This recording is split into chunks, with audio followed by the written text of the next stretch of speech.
예방이 안전이다. 평상시 관심과 실천으로 소중한 생명과 재산을 지킵니다. 안전한 경기.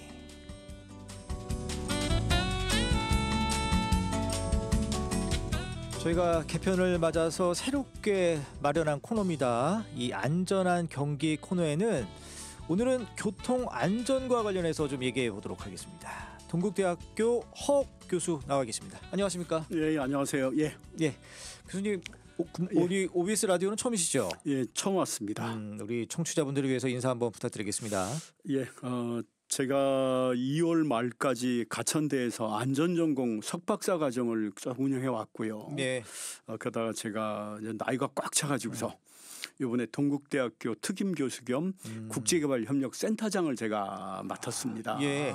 그러나 제가 교통안전은 석박사 교통안전으로 했고 또 한 35년간 또 교통안전에 대한 강의, 교통안전에 대한 활동을 쭉 해왔습니다. 이 교통안전이라는 게 학문으로 돼 있군요. 그렇죠.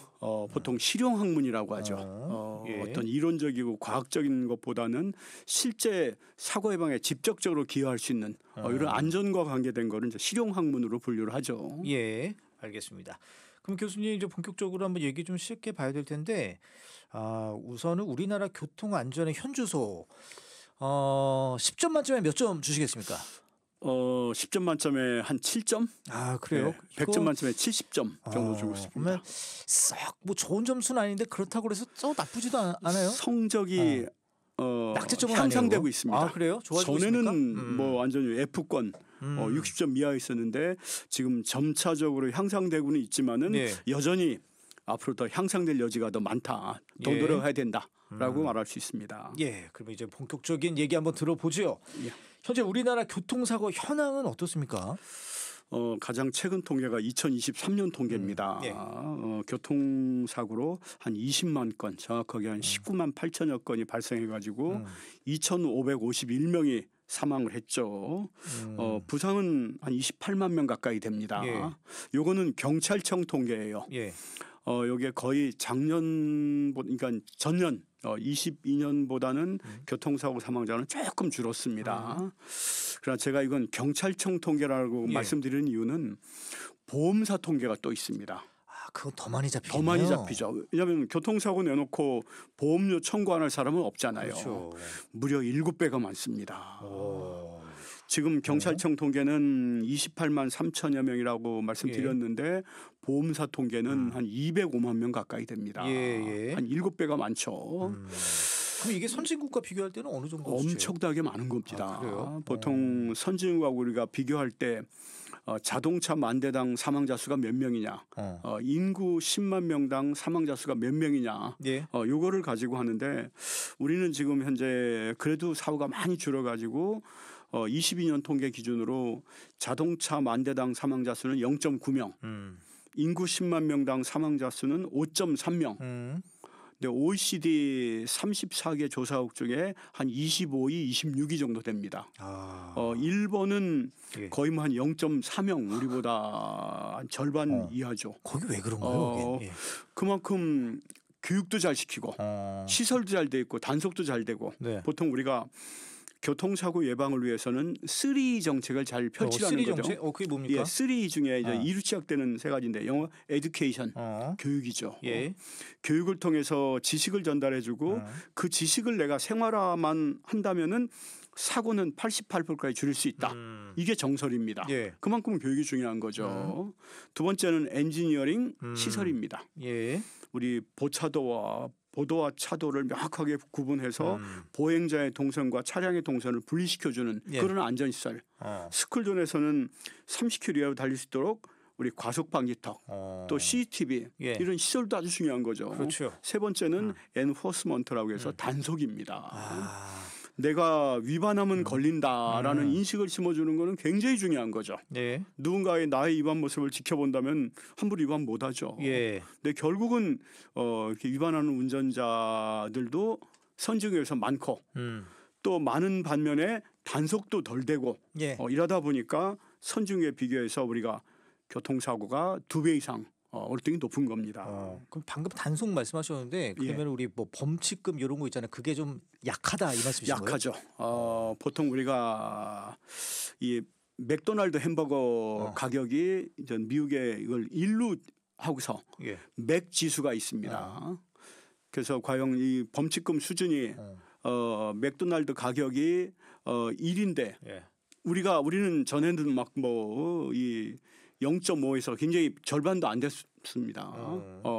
근데 지금은 그 가격이 우리 한국이 어떻게 보면 더 비쌉니다. 그래서 한국의 범칙금 너무 적다. 이 표현은 아닙니다. 물가가 그만큼 우리 한국도 많이 올라가 있거든요. 그래서 우리가 범칙금이 지금 현재 6만 원, 뭐 8만 원, 스쿨존은 좀 더한데 너무 한 10분의 1밖에 안 됩니다. 뭐 미국이라든가 뭐 영국 이런 스쿨존에서 잘못 위반했다 범칙금 100만 원씩 부과할 정도로 아주 과하게 부과합니다. 범칙금이 무서워서라도 교통법규는 잘 지키는군요. 물론 뭐 단속만이 능사는 아니죠. 그러나 그만큼 사람의 생명이 소중하기 때문에 운전자들에게 홍보하고 강하게 법적 제재해서 두 번 다시 못하도록 하는 그런 노력들이 필요한 겁니다. 그럼 교수님, 우리나라에서 이렇게 교통사고 많이 일어나는 이유 뭡니까? 뭐 범칙금은 그것도 뭐 얘기가 될 수도 있겠고. 그래서 우리가 아까 말씀드린 대로 세 가지를 제가 말씀드렸는데 에듀케이션, 엔지니어링, 인포스먼트. 그중에 우리 저는 운전자 입장에서만 좀 말씀을 드린다면은 여전히 우리 사회가 설마 교통사고 나겠어라는 이런 아니라는 의식이 많이 깔려 있습니다. 그래서 만에 하나 나 자신도 나도 교통사고 날 수 있다라고 생각하는 거는 그건 당연한 겁니다. 아까 제가 1년에 200만 명 가까이 보험 통계합하면 이 사상당하고 있다고 했는데 이거를 전체 인구로 나눠보면은 한 20만 5, 6분의 1 나옵니다. 25명당 1명꼴로 1년에 교통사고로 사상되고 있는 겁니다. 이거 정말로 무서운 겁니다. 그렇죠. 이렇게 무서운 건데 이런 무서움을 잘 모르는 게 저는 더 심각하고요. 또 설마 내 자녀가 라고 생각하는 그런 아니라는 의식. 그래서 저는 좀 우리 운전자분들이 언제든지 이렇게 내가 교통사고 낼 수도 있고 당할 수도 있다라는 그런 위기의식을 갖고서 안전운전, 방어운전 또 방어보행 안전하게 보행하는 방법도 있거든요. 그렇죠. 이런 거를 항상 예의 주셔야죠. 그렇죠. 실천을 옮겨주는 그런 노력이 부족하기 때문에 저는 이렇게 사고가 많다라고 말씀드리고 싶습니다. 아니 뭐 지금 사고 유형 또 정말 또 많을 것 같아요. 그렇죠. 보통 크게 보면은 승차 중, 그러니까 차 안에 있다가 내가 운전하다가 아니면 뒤에서 타고 가다가 여기 한 30~5% 이상 됩니다. 운전 중에 전체 3분의 1 사망자를 놓고 보면은 그 중에 또 그 다음에 한 34.8%가 보행 중 사망입니다. 그래요? 이 보행 중 사망률이 한 35%에 육박한다는 거는 지극히 후진국형 사고형입니다.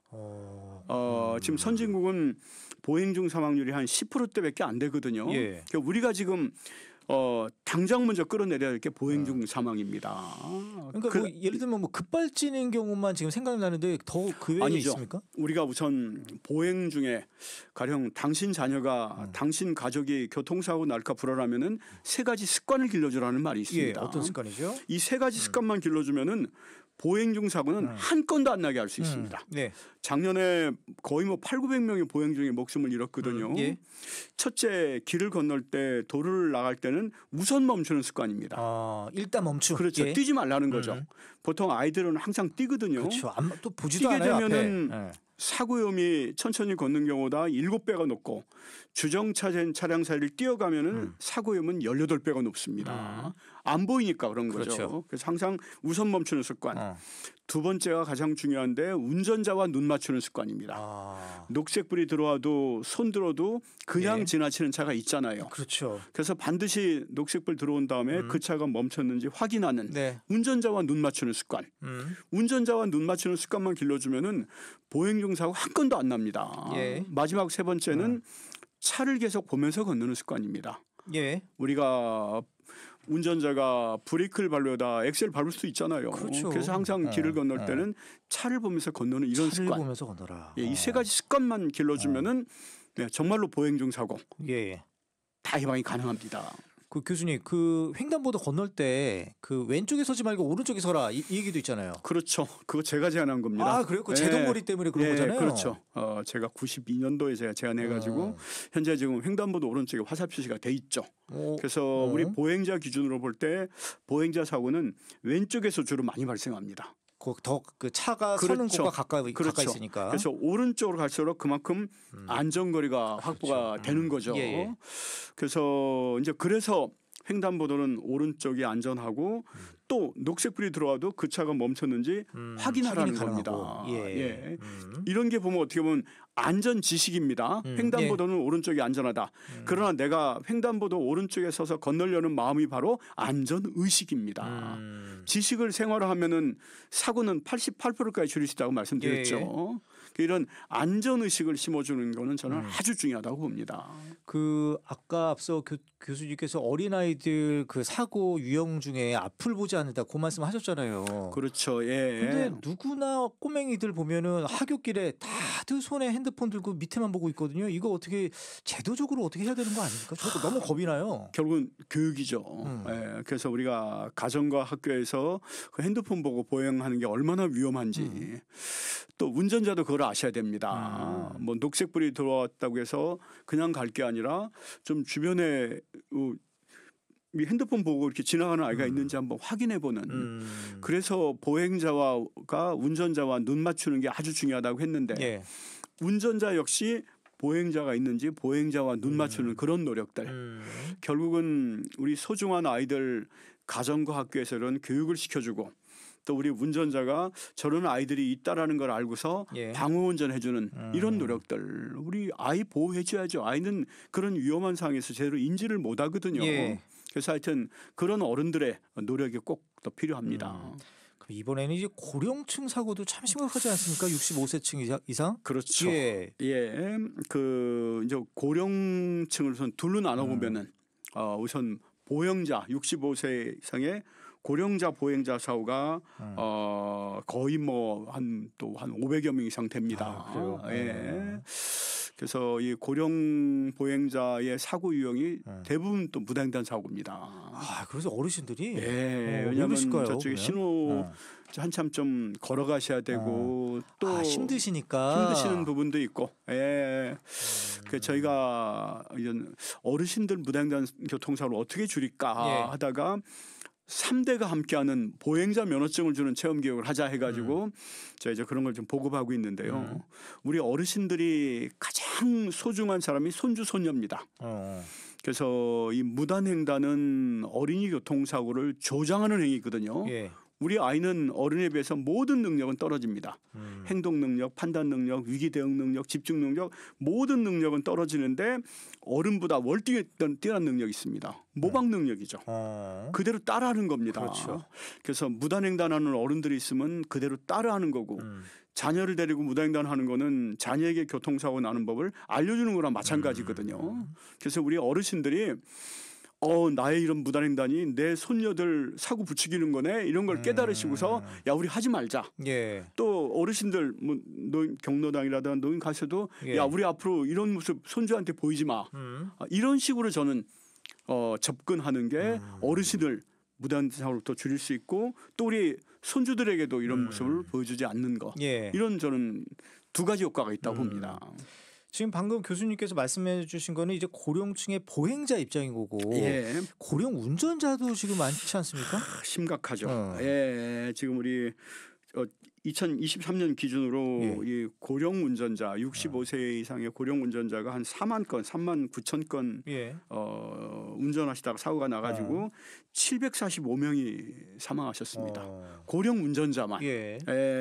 그래서 아무래도 이제 고령 운전자가 물론 다 그런 건 아닙니다. 제가 뭐 나이로 폄하하는 건 아닙니다만 나이가 드시면서 그런 모든 그 돌발 행동에 대한 인지 대응 능력이 떨어질 수밖에 없거든요. 당연하죠. 또 몸에 신체적 노하우고 또 질병도 그만큼 할 수도 있고요. 그러다 보니까 이런 거를 우리 어르신들이 좀 아셔야죠. 아시고서 그래서 일본이라든가 외국 같은 경우는 고령 운전자들에게 이런 돌발 상황에 대처할 수 있는 그런 교육을 추가로 또 해주고 계십니다. 하시면서 뭔가 본인이 스스로 위험을 인지하도록 하고 그러면서 내가 더 이상 운전하면 안 되겠구나라고 하면서 이 운전면허를 자진 반납하도록 유도도 하고 또 그럴 경우에 또 온천 무료 이용권 교통할 수 있는 그런 것도 드리고 있죠. 우리 고령 운전자분들 정말로 안전운전 하시면서 우리가 사회적으로 또 보호해 줄 수 있는 그런 장치도 마련이 돼야 됩니다. 그 고령자 운전자들을 위한 스티커들 있잖아요. 제가 찾아봤는데 이게 없더라고요. 공식적으로 지자체에서. 일본은 그게 있습니다. 일본은 있는데 그래서 뭔가 고령 운전자 스티커를 붙인다는 거는 그만큼 물론 고령 운전자도 더 조심해야지라는 것도 있지만은 다른 차들이 주변의 조심할 수 있죠. 운전자들이 더 양보가 보호를 해드리자는 거죠.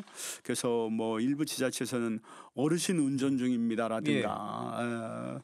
근데 이제 정말로 우리가 이 운전자들이 어르신들을 적극 보호해드리고 하는 분위기가 되고 하면은 다 붙일 겁니다. 그렇지만 아직은 또 그런 분위기가 안 돼 있다 보니까. 근데 왜 지자체에서는 그걸 안 하는지 저는 이해가 안 되더라고요. 앞으로 하도록 적극 유도를 해야죠. 예, 그게 좀 중요할 것 같습니다. 지금 다들 고령화 사회고 이제 다들 조금 있으면 다들 나이를 당연히 먹지 않습니까? 예.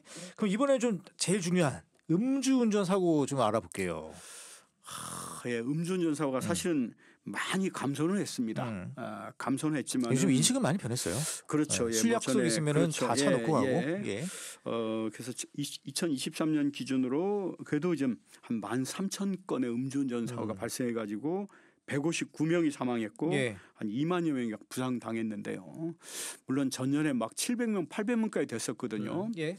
뭐 많이 감소는 했습니다만 정말 다른 사고도 다 줄여야 되지만 음주운전은 정말로 살인행위입니다. 그렇죠. 만일 그 정말 술을 드시고서 핸들을 잡는다면은 그 술이 이승에서 드신 마지막 술이 될 수가 있는 거거든요. 그래서 정말로 운전하실 그런 뭐 술 드실 일이 있다. 그럼 차 놓고 가셔야죠. 부득이했다 한 잔이라도 하셨다면은 대리운전 우리나라 대리운전 시스템이 참 잘 돼 있잖아요. 그렇게 하시는 노력도 아주 중요합니다. 근데 이제 교수님 지금 말씀하시는 거 보면 이제 개인에게 모든 것들의 뭐 일종의 책임을 돌리는 것 같아서 조금 마음이 불편하기도 해요. 예방적 측면입니다. 사실 내 자녀가 교통사고로 목숨을 잃었는데 그 잘못한 운전자 탓하고 살아온다는 건 아니잖아요. 그래서 일단 저는 예방적 측면에서 제가 어린이 교통사고의 가장 큰 주범은 우리 부모님의 두 가지 무지다 저는 이렇게 얘기를 합니다. 절대 우리 부모님 잘못 사실은 아닙니다. 그러나 이제 예방적 측면에서 그러면서 뭔가 정부도 운전자도 노력을 해야 되는데 정말로 교육이 중요한데 교육을 제대로 안 시키는 어떤 그런 무지함. 두 번째 무단횡단이라든가 이런 식으로 무심코하는 행동들이 내 자녀의 교통사고를 부추기고 있는데 이런 걸 또 모르시는 거. 그래서 항상 교육 주지를 시켜줘야 되겠네요. 아이들한테. 그래서 제가 지금 뭐 예방적 측면이라는 걸 제가 자꾸 강조를 하는데 우선 먼저 내 자녀가 교통사고 날까 불안하시다면은 사고 유형과 예방법을 먼저 아셔야죠. 먼저 아시고서 내 자녀에게 꾸준하게 안전교육을 시켜주시고 잔소리라도 그렇죠. 무단횡단이라든가 이렇게 자녀의 사고를 부추길 수 있는 것을 보여주지 말아야 되고 이제 스스로 운전자들한테도 이런 걸 좀 알려주면서 안전운전을 하도록 하고 법제도에서 강화하도록 촉구하는 그런 노력도 함께 나가야죠. 뭐 관련해서 교수님께서 이 어린이 교통사고 감소 기법을 개발도상국에 전수해주고 있다라고 하는데 이게 어떤 내용입니까? 그렇죠. 제가 90년 7월부터 어린이 교통사고 예방 활동을 했습니다. 그러니까 벌써 제가 한 35년 가까이 됐죠. 그 당시에 90년에 어린이 교통사고 사망자가 1,537명이었습니다. 정확하게요. 이제 그러던 것이 2023년에 14명까지 감소됐거든요. 무려 99% 사망자 감소시켰습니다. 그래서는 저는 이제 뭐 어린이 교통사고 더 제로화 시켜야겠지만은 제가 요새 이런 한국의 어린이 교통사고 줄인 기법을 개발도상국에 적극 전수하고 있습니다. 뭐 인도네시아 족자카르타 가서도 하고 있고 또 현재 지금 제가 몽골에서도 하고 있고요. 또 이제 이번에 동국대 국제개발협력센터장을 제가 이제 맡기로 했는데 앞으로 동국대 국제개발협력센터에서 이렇게 한국의 어린이 교통사고 줄인 기법을 개발도상국에 적극 전수해주는 이런 노력들을 적극 할 겁니다. 저도 앞으로 계속 이런 것도 열심히 할 겁니다. 우리나라부터 빨리 이 후진적인 상황을 좀 벗어나야 될 텐데 많이 도와주십시오. 알겠습니다. 예. 좀 얘기를 더 좀 들어보면요. 아까 제가 교수님께 처음에 이 교통안전 현주소 100점 만점에 얼마냐 했을 때 70점 주셨잖아요. 예, 예. 이 교통 문화 수준 자체는 어떻습니까? 그러면 사실 교통 문화라는 거는 문화는 의식의 총칙이거든요. 약간 그렇죠. 어렵습니다만 설마 사고 나겠어가 아니라 만에 하나 사고 날 수 있어 예. 라는 사람들의 의식의 총칙이 안전 문화 또 이런 걸 행동으로 옮기는 게 안전 의식. 역시 이 사고는 문화하고 비례합니다. 예. 이것도 뭐 70점 이상 주기 힘듭니다. 한 69점 정도. 여전히 우리 아직까지 교통 문화가 더 개선될 여지가 아주 많다고 봅니다. 아, 그렇군요. 그 이제 선진국 모범 사례 좀 들어보고 싶은데 좀 몇 가지 소개해 주실 만한 게 있습니까? 저는 일본이 참 이렇게 안전 재난이 심하다 보니까 일본? 잘합니다. 일본은 일주일에 한 번씩 교통안전 가족 회의를 개최합니다. 부모님들이요. 예, 가령 전에 몇 해 전에 광명에서 1학년 아이 2명이 신발 주머니 갖고 장난치다가 하굣길에 불법 주정차해 놓은 차 밑으로 신발 주머니에 들어간 겁니다. 한 아이는 끄내로 들어갔고 다른 애는 끄내는 걸 지켜보다가 차가 급후진해가지고 두 아이가 목숨을 잃었습니다. 너무 안타깝죠. 이런 거를 일본에서는 회의를 합니다. 예. 회의를 하면서 이런 상황에서 어떻게 할 것인지 이런 회의를 한 일본의 아이라면은 차 밑에 물건 들어가면은 운전자한테 가서 차 밑에 제 물건 들어갔어요. 꺼내주세요라고 얘기합니다. 스스로 꺼내는 게 그렇죠. 꺼내는 게 아니라 그렇죠. 예. 왜냐하면 위험을 운전자는 참. 항상 뒤로 후진할 수 있거든요. 뭘 안 아이는 보니까요. 교육 안 받은 아이는 내 물건 들어가면 꺼낸다는 걸 생각만 하지 차가 뒤로 움직이는 거 생각 못 하는 거예요. 그렇죠. 그러니까 이런 식으로 일주일에 한 번씩 교통안전 가족 회의까지 개최하면서 내 자녀 사고 예방에 노력을 하는 거죠. 그래서 저는 이런 예방적 측면에서 예. 부모님 노력이 아주 중요하다고 말씀드리는 겁니다. 근데 교수님 앞서 말씀드렸지만 자꾸 우리 그 부모님 개인 말고 뭐 예. 정부 차원, 지자체 차원 뭐 이런 건 없나요? 굉장히 많죠, 그것도. 예.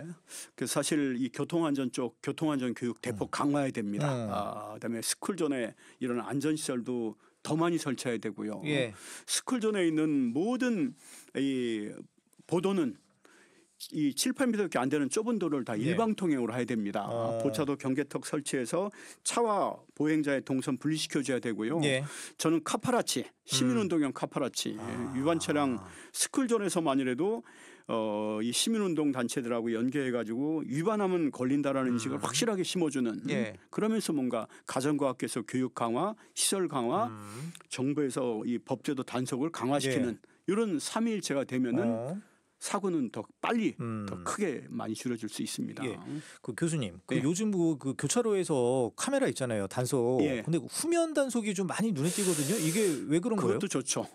그래서 요새 이 이륜차 사고도 참 심각하거든요. 그래갖고 앞으로 이륜차 전방에다가 이렇게 표시해 놓겠다. 예.